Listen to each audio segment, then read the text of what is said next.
नमस्ते, मैं धीरज दायमा। आज कक्षा 12 के लिए हिंदी व्याकरण में जनसंचार माध्यम पढ़ा रही हूँ। इसको केवल 12 कक्षा के लिए ही नहीं, जो कॉम्पिटिटिव एग्जाम होते हैं हिंदी के, जितने भी कॉम्पिटिटिव एग्जाम है वहां पर भी, क्योंकि ये ग्रामर पोर्शन है तो वहां पर भी काम आएगा। सबसे पहले है जनसंचार। जन मीन्स मनुष्य, लोग, लोगों के बीच में जो संचार होता है। संचार मीन्स संचरण करना, जो बातचीत होती है वो जनसंचार। लोगों के बीच में बातचीत का साधन, माध्यम क्या हो गया, उसके साधन क्या क्या हैं। लोगों के बीच में बातचीत करने के साधन क्या होते हैं। सबसे पहले संचार शब्द जो है वो चर धातु से लिया गया है। धातु क्या होती है, किसी भी क्रिया के मूल रूप को धातु कहते हैं। क्रिया का मूल रूप धातु कहलाता है। जैसे हमने लिया खाना शब्द, तो खाना शब्द कहाँ से बना, खा शब्द से बना है, खा धातु से बना है, तो ये हो गया खा धातु। तो किसी भी क्रिया के मूल रूप को धातु कहते हैं और संचार शब्द चर धातु से बना है। इसका अर्थ होता है चलना, यानी कि संचरण करना। कैसे, एक व्यक्ति की बात को दूसरे तक पहुंचाना, दूसरे के विचारों को स्वयं समझना। संचार प्रमुख संचार शास्त्री हुए हैं विल्बरश्रैम। उनके अनुसार संचार अनुभवों की साझेदारी है। व्यक्ति का आपस में बातचीत करना अनुभवों की साझेदारी है संचार। और आज का जो मेन टॉपिक इसके बाद में है संचार के विभिन्न तत्व। क्या क्या तत्व होते हैं। सबसे पहले होता है स्रोत, कहाँ से उस संचार को लिया गया। फिर उसके बाद में उसको, जैसे हम व्हाट्सएप मैसेज भेजते हैं या फिर हम न्यूज में सुनते हैं, टीवी पर न्यूज सुनते हैं, इंटरनेट पर न्यूज देखते हैं, और समाचार पत्र से हर अलग अलग जरिए हैं समाचार को प्राप्त करने के लिए। तो उसमें सबसे पहले तत्व क्या आता है, स्रोत। स्रोत मतलब कहाँ से वो न्यूज, वो समाचार लिया गया है, उसे हम कहेंगे स्रोत। फिर उसके बाद है संचारक।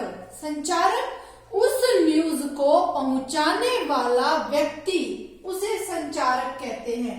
तो एक से दूसरे को समाचार पहुंचाना, देश विदेश की खबरें, आसपास के जगह की खबरें, उनको एक से दूसरे तक पहुंचाना। प्राप्त करना स्रोत, पहुंचाने वाला व्यक्ति संचारक। इसके बाद होता है संचार में कोडिंग किया जाता है, एनकोडिंग, कि वो न्यूज को जो छापी जाएगी, जो न्यूज लिखी जाएगी, उसको किस प्रकार से लिखा जाना चाहिए। सबसे पहले कैसी बात हो, उसके बाद कैसा हो, फिर उसके बाद जो समाचार के नियम होते हैं उन्हीं के अनुसार उसे कोड दिया जाता है। उसे कहते हैं कूटीकृत करना। कूट शब्द उसके लिए डालना, जो लोगों को पता है और उनको, जो समाचार देने वाले हैं उनको पता है। नेक्स्ट है संदेश।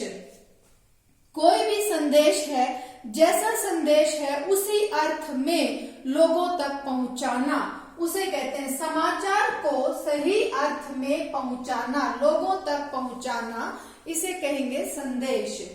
इसके बाद है माध्यम, चैनल। किस चैनल से, किस माध्यम से आप समाचार को पढ़ रहे हैं, आप खबर को पढ़ रहे हैं या किसी के संदेश को प्राप्त कर रहे हैं। आप यहाँ ये वीडियो देख रहे हैं तो आप किस माध्यम से इसको प्राप्त कर रहे हैं। आप समाचार या कोई भी, ये समाचार नहीं है, लेकिन ये एक पढ़ाई का जो साधन है वो आप तक कैसे पहुंच रहा है, वो माध्यम क्या है।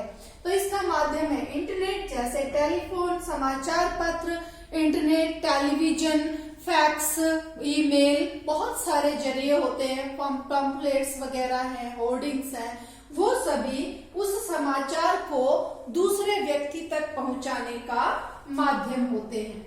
नेक्स्ट है प्राप्तकर्ता या रिसीवर। संदेश का ये क्वेश्चन ये याद होने चाहिए, ये हर क्वेश्चन कॉम्पिटिटिव एग्जाम में भी आते हैं। इन्हीं क्वेश्चंस को ही उनमें डाल दिया जाता है। संदेश का अंतिम लक्ष्य, संदेश जिसको प्राप्त होना है उसे कहेंगे प्राप्तकर्ता या रिसीवर। क्वेश्चन बन सकता है कि संदेश का अंतिम लक्ष्य कौन होता है, तो प्राप्तकर्ता या रिसीवर होता है। और लास्ट होता है फीडबैक, समझकर प्रतिक्रिया व्यक्त करना। जैसा जो न्यूज भेजी गई है, जो समाचार भेजा गया है, उसको उसी रूप में समझना और उसको खोल के देखना और अपनी प्रतिक्रिया व्यक्त करना सफलता का संदेश, कि ये जो न्यूज जिस अर्थ में भेजी गई थी, जो समाचार उसी अर्थ में ही उनको प्राप्त हुआ है। ये जन संचार माध्यम है, जरूरी नहीं है कि ये केवल समाचार ही हो। जन संचार में सभी प्रकार की बातें आती हैं। कोई भी बात जो हमारे मन के भाव हैं वो हम दूसरों तक कैसे अभिव्यक्त करते हैं। आज के लिए इतना ही, मिलते हैं अगले वीडियो में। धन्यवाद।